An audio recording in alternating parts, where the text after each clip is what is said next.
Então vamos lá? Eu tenho recebido uma pergunta agora com a mais recentezinha queda da Petrobras aí, que foi bem leve até comparado ao que o pessoal estava esperando, né, Cazé? É, com certeza. Foi leve, tá de leve, foi de leve. Com isso me perguntaram por que eu não invisto em Petrobras, PETR4 aí. A gente pode analisar e responder essa pergunta de duas formas. Eu posso responder a minha opinião pessoal do porquê eu não invisto, ou posso responder também de forma mais técnica o porquê que não valeria a pena investir de forma geral ou que valeria a pena investir, né? Então eu vou fazer dessas duas formas. Antes de mais nada, quem é sardinha raiz já deixa aquele likezão na confiança, maceta o dedo nesse like. Se você não é um sardinha raiz ainda, segura a sua mãozinha. Se alguma informação nesse vídeo aqui te agregar, te trouxer algum conhecimento que você não tinha, aí sim você considera deixar o seu like ou se inscrever.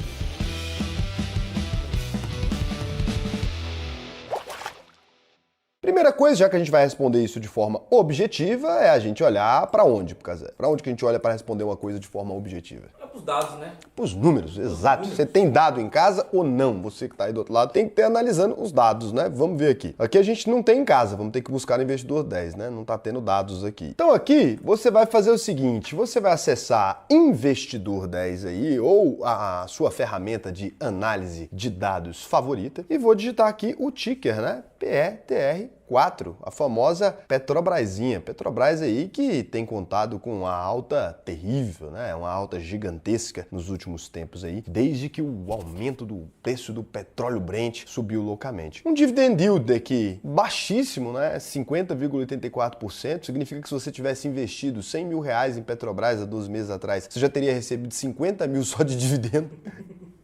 Que é isso, gente? Loucura. O que está acontecendo aí é que a Petrobras tem lucrado bastante e distribuído bastante o lucro, né? E lembra sempre que esse número aqui, ele não é um número garantido. Muita gente, caramba, isso aqui acontece muito com os novatos, viu, Casal? É uma tristeza, cara. Pessoal entra numa empresa, aí você imagina, o senhor ali já querendo se aposentar, já vivendo aquela vida tranquila, ele fala, caramba, eu tenho 1 milhãozinho aqui, vou estralar em Petrobras, vou receber 500 mil todo ano. Seria ótimo se fosse assim, né? Só que o dividend yield, ele reflete o passado, ele conta a história do passado, ele não conta a história do futuro. É aqui que é o problema. É aqui que é o problema, é só sobre o passado. Então, toma cuidado com isso aqui é um indicador, né? Ele te ajuda a vislumbrar o que pode ocorrer no futuro, mas ele é ineficiente para prever o futuro, né? Nos investimentos, o espelho retrovisor, ele é sempre mais claro do que o para-brisa. Isso aqui é frase romântica, hein? Frase romântica, mas é a mais absoluta verdade. Gastei. Aqui a gente teve, então, uma valorização nos últimos 12 meses de 39,41%. O que quer dizer isso, Casé? Eu nem ouvi, pra falar a verdade. A gente teve uma valorização nos últimos 12 meses em PETR4 de 39,41%. O que quer dizer isso?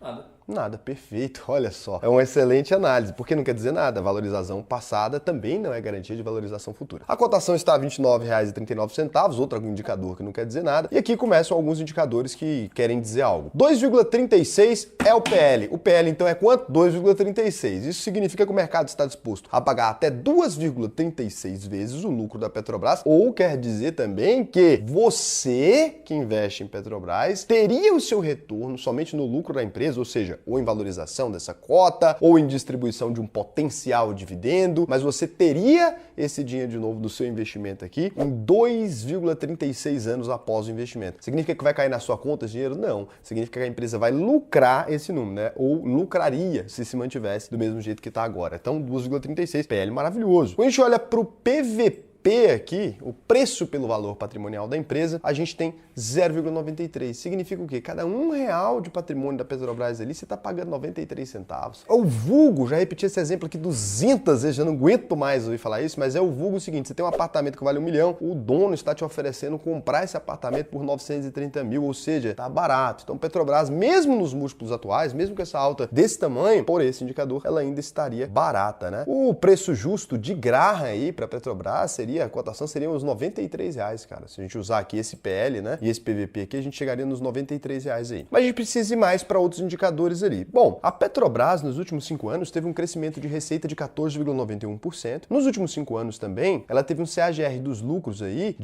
um crescimento dos lucros, né, de 236,32%. Então, isso aqui muito se deve à mudança na política de preços da Petrobras lá no governo Michel Temer, né? No governo Michel Temer, então, eles alteraram mostraram aí como é que ela funciona ali e com isso conseguiram que ela se tornasse uma empresa lucrativa, porque antes ela dava muito prejuízo, era sofrido, doía demais o investidor de Petrobras. Ele sofreu durante anos aí para poder chegar, enfim, nesse crescimento exponencial dos lucros. Porque você olha aqui 236% de lucros, fala, que é isso? Tá um crescimento maravilhoso. É porque de 0 para 1 é 100%, gente. Então ela não lucrava nada, dava prejuízo, por isso que cresceu bastante. O payout é quanto ela distribui dividendos, 77%. Raul, esse payout é bom, né? Como é que eu avalio um bom payout? Se uma empresa lucra R$100 e está distribuindo R$100 de lucro, isso é bom ou é ruim? É uma merda. Porque se ela tá pegando todo o dinheiro dela distribuindo de lucro, você concorda que ela não vai crescer? Então é ruim. Então a empresa tem que ter um payout legalzinho. Aqui o payout tá bonito, né? 77%, ainda tá retendo bastante coisa em caixa. A gente pode dar uma olhada aqui naquela dívida líquida pelo patrimônio. E olha só, cara, a empresa não é muito endividada. 0,44 vezes aqui, ou seja, é menos de metade do tamanho dela, do patrimônio que ela tem de dívida ali. Pouquinho, dívida tranquila, tá? Dívida líquida pelo EBITDA também, 0,51. Então que quando você olha para os números da Petrobras, a gente pode dizer, para todos os efeitos, que hoje Petrobras é praticamente bonita e gostosa, né? É uma empresa que está muito bem e que os números estão muito bons também. Sendo assim, Raul, por que você não pega agora e já taca ali logo 500 mil nessa porcaria e já fica feliz? Aqui que vem o detalhe, né? O problema é atualmente. A palavra atualmente aqui, ela acaba com a graça. Porque olha só, quando a gente vai olhar, eu gosto sempre de observar, gente, o histórico, né? Aí você vai entrar em Petrobras porque tá pagando muito dividendo. Aí a gente vai ver. Ela pagou dividendo em 2014, 10,03% de dividend yield. 2015 não pagou, 2016 não pagou, 2017 não pagou, 2018 pagou menos de 1%, 2019 pagou 2,19%, 2020 pagou nada, 2021 19,92%, agora 50,84%. Então assim, nos últimos 10 anos de Petrobras aqui, ela tem 5 anos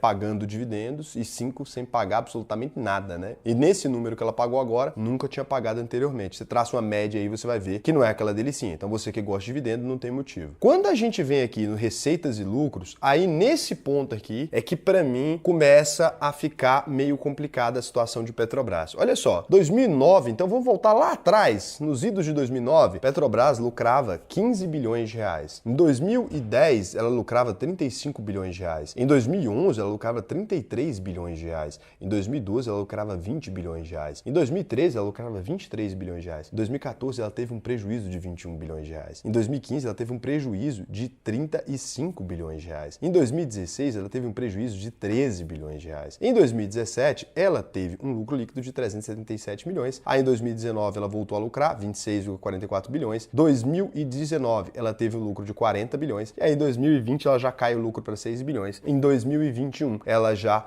tem um lucro ali de 107 bilhões e agora, nos últimos 12 meses de 2022, a gente está falando de um lucro de 162 bilhões. Qualquer pessoa que analise isso aqui com um critério objetivo vai chegar na seguinte conclusão. Petrobras é uma empresa que quando lucra, lucra bastante, mas quando toma prejuízo também toma um prejuízo relevante. E nesse ponto, portanto, Petrobras é uma empresa que a gente pode chamar de inconsistente. Então, quando a gente observa os lucros dela, a gente não encontra consistência nesse lucro. Significaria, no mercado normal, que Petrobras seria uma empresa um pouco mais arriscada, ela poderia ter um risco, às vezes, de insolvência, algum problema que dificilmente pudesse se recuperar. E ao que se deve isso aqui? Então, se deve a dois pontos específicos. Primeiro, que a Petrobras é uma empresa comoditizada e ela depende de uma commodity que é o petróleo. O preço dele, internacionalmente, é controlado pela OPEP+, né? Então, hoje em dia, é controlado pela OPEP+, ali, e que é uma reunião de uma galera que define quanto deve custar o petróleo no mundo. Cara, você fica na mão dessa galera da OPEP, você fica na mão, então, do preço do petróleo Brent, e além disso, você fica na mão da administração pública da Petrobras. Ou seja, Raul agora concorre ali uma eleição, vamos supor que eu sou um cara legal, nesse exemplo aqui, bacana, faço a empresa se desenvolver, pego o dinheiro, levo a sério, crio uma equipe econômica sensacional, trabalho ali a empresa, pode ser que ela se torne lucrativa e muito boa. Aí passa o meu mandato, vai ter uma eleição, vem ali o fulaninho já não é um cara comprometido com a Petrobras. O fulaninho pega a Petrobras, transforma numa cabide de emprego, num exemplo hipotético, enfia lá 4, 5 cupincha, coloca a galera ali, a empresa mal administrada, um desvio de verba, etc. Petrobras vai pra lona. E aí, enquanto isso, meu dinheiro como investidor lá. Vai ser legal pra mim? Não. Tem dois pontos aqui, e eu gosto de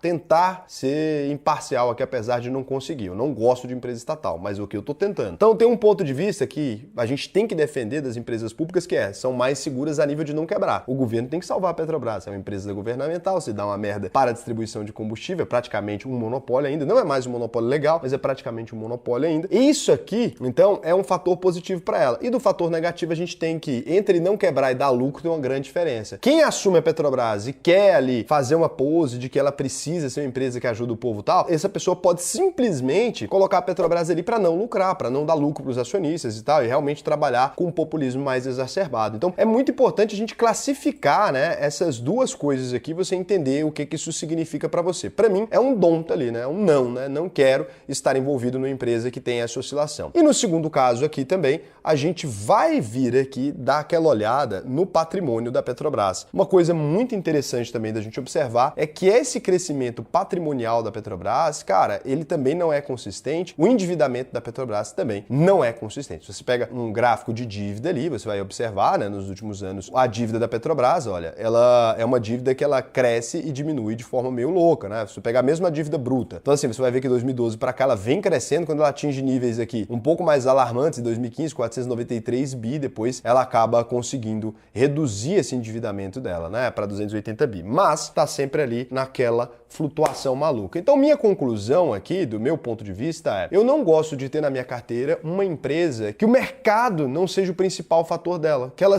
oscile de acordo com quem é o novo presidente, que ela oscile de acordo com quem é a nova equipe que vai tocar ela, e não de maneira que foi escolhida pelo mercado privado, né? De maneira que foi escolhida pela iniciativa pública. Eu não confio nos presidentes, no geral, da República que o Brasil já teve e nem que vai ter. Então, para você investir em Petrobras, você precisa ter um certo nível de confiança no governo, ou pelo menos não ter essa desconfiança. Eu, Raul, tenho essa desconfiança acentuada. E se você quiser realmente aprender, cara, como é que você faz uma carteira de investimentos, como é que você chega nessa conclusão, como é que você faz esse tipo de análise você mesmo, para você escolher uma carteira de investimento, não só de renda variável, ações, fundos imobiliários, etc., mas também de renda fixa, aproveitar para investir no exterior, que tá muito bom, tá num dos melhores momentos históricos para você investir nos Estados Unidos, cara. Os caras estão com inflação terrível e tal, e crise é oportunidade. Então, clica aqui no botão inscreva-se, você vai aprender a investir com a UVP, que é o melhor curso de investimentos aqui do Brasil. E como é que eu sei disso, cara? Primeira coisa, você abre o Reclame Aqui bonitão, você digita a única verdade possível, né? Que é o nome aqui da UVP, a única verdade possível. Você vai encontrar ali nossa logo verificadinha aqui, sem nenhuma reclamação. Últimas aqui, ó. A única reclamação que a gente teve na história foi que a gente estava sendo injustiçado, porque o Reclame Aqui não dava uma nota pra gente, o pessoal tentou ajudar a gente aqui, e o Reclame Aqui apagou todos os outros que tinham feito a mesma coisa, né? Foram vocês aí que foram lá, o pessoal que era aluno e fez. Então a gente não tem nenhuma reclamação. E se você não ficar satisfeito depois de concluir, até 7 dias depois, não é aqueles 7 dias antes, que o povo fala, dou pra você 7 dias antes. A UVP não, 7 dias depois de concluir o curso, a gente devolve 100% do seu dinheiro. Então é isso, como é que vai discutir, né? Não tem como. Beijão pra vocês e até o próximo vídeo.